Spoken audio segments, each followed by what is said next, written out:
Okay, dump it.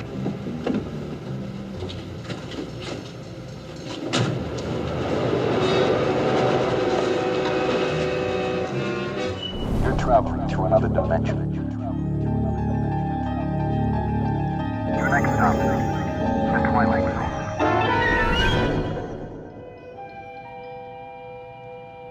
Objects that are imbued with some type of mysterious power are pretty common in a Twilight Zone. We've seen such items in the form of a piano, a mirror, a camera, a mystic seer, and who could forget the television from the episode What's in the Box? However, in the episode we'll be discussing today, Dead Man's Shoes, it's a pair of stylish black and gray loafers that take center stage. Dead Man's Shoes is episode 18 from season 3, and it was directed by Montgomery Pittman.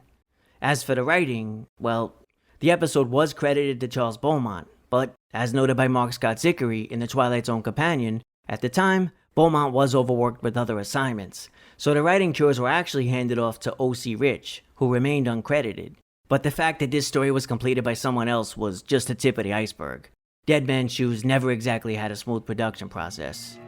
But we'll come back to that. For now, let's get to it. Keep in mind, spoilers are ahead. Nathan Edward Bledsoe of the Bowery Bledsoes. A man once, a specter now.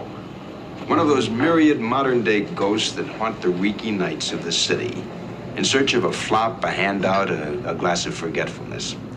Nate doesn't know it, but his search is about to end because those shiny new shoes are going to carry him right into the capital of the Twilight Zone. Dead Man's Shoes opens strong. Some gangsters dump a dead body in a dark alley and speed off. From there, a homeless person, Nate Bledsoe, as portrayed by Warren Stevens, goes through the man's pockets and steals the shoes from the dead body. As the story unfolds, we discover the Dead Man's Shoes were owned by a gangster named Dane. After putting the shoes on, Nate gets possessed by Dane, and just like that, the murdered gangster is back in action. Now, if Warren Stevens looks familiar, that may be because you've seen him before in the sci-fi classic that I often end up referencing here, Forbidden Planet. He also had supporting roles in many movies. However, Warren was considered more of a television star. He appeared in all kinds of shows over the years, such as The Outer Limits, Star Trek, Wonder Woman, and he showed up again in the 80s Twilight Zone, A Day in Beaumont. And of course, who can forget him in the 1991 cult hit, Samurai Cop. Are you expecting anybody? No. That's a warning bell. Okay, so in case you're wondering what happened here, the director had to dub the voices himself months after production because he couldn't get many of the actors to return. Anyway, getting back to the fifth dimension. One aspect this episode nails is the tone, blending a neo-noir aesthetic with an energetic jazz score. Dead Man's Shoes is essentially a crime story with the Twilight Zone spin. This one feels reminiscent of The Four of Us Are Dying, which was also set in a seedy underworld and featured a lead who wasn't always who he seemed. Early on, the episode explores the mistaken identity element, which you'd expect in a story like this. It looks to me like British workmanship, but aren't they just a little bit snug? Two of Nate's homeless pals try to con him out of his new expensive shoes, but Nate is now possessed by the spirit of a gangster, so there's no way these clowns are going to get the best of him. Take your hand off me.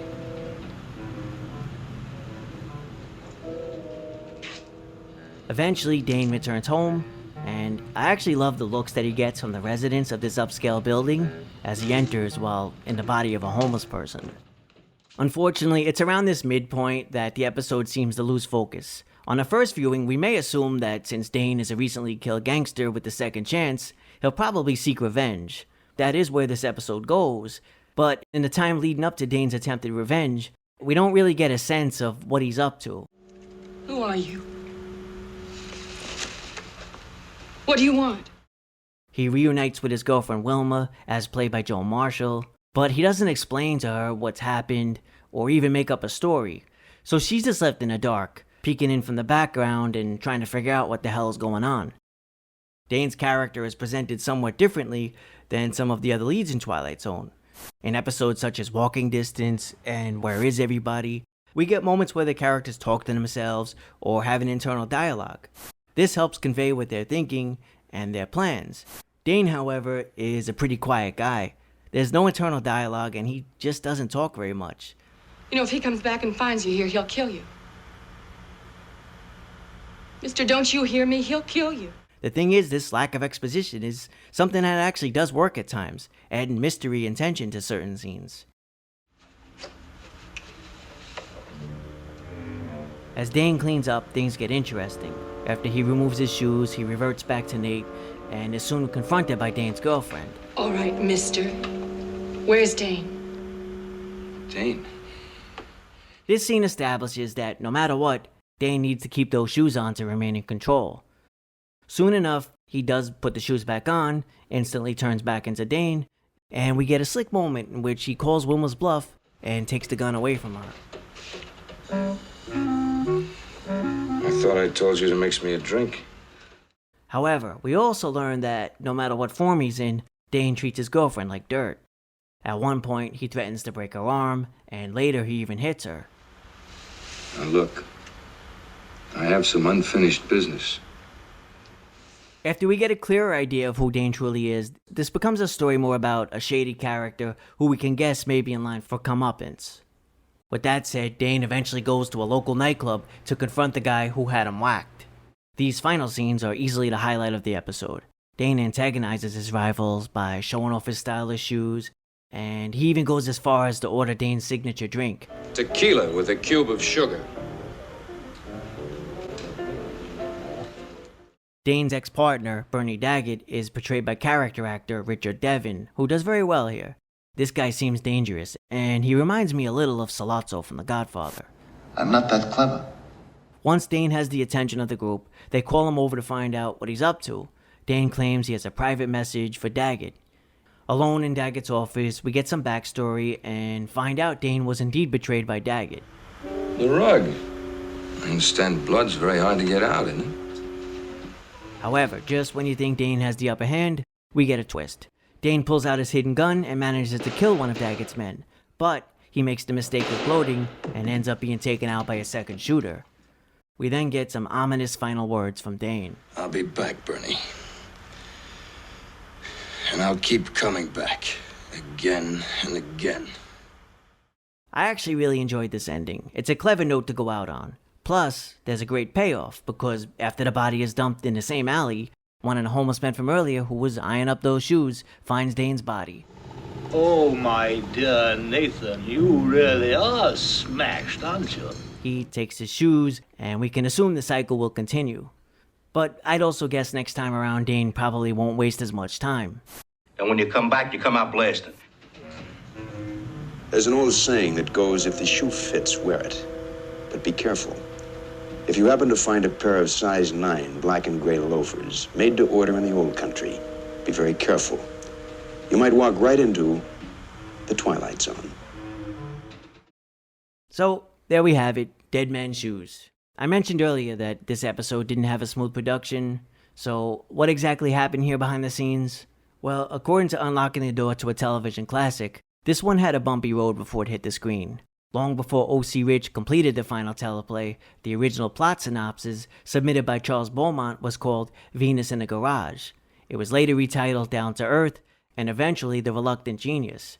Beaumont initially envisioned the tale as a comedy of incongruities, and felt the lead should be played by Wally Cox or Tony Randall.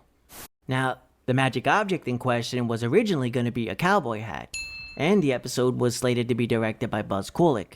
However, along the way, production was pushed ahead by a year. The story was rewritten, and the new director, Twilight Zone veteran Montgomery Pittman, stepped in. According to Martin Grams Jr., Pittman and the lead, Warren Stevens, didn't have a collaborative relationship. In fact, in an interview, Warren Stevens commented that the director straight up told him, "I don't know how you should play this, you're on your own." Despite Pittman's alleged hands-off approach, I think Warren Stevens still did a solid job.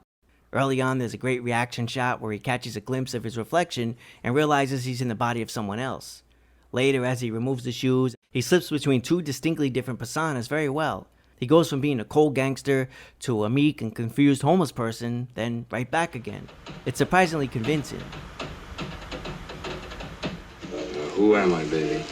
Dane. Lastly, I did want to note this is yet another Twilight Zone that got the remake treatment in the 1980s revival. This time around, the esteemed award-winning Helen Mirren stepped into the lead alongside Jeffrey Tambor. This was an episode I really liked called Dead Woman's Shoes. And this updated adaptation was about a recently murdered woman whose vengeful spirit possesses a timid thrift store employee.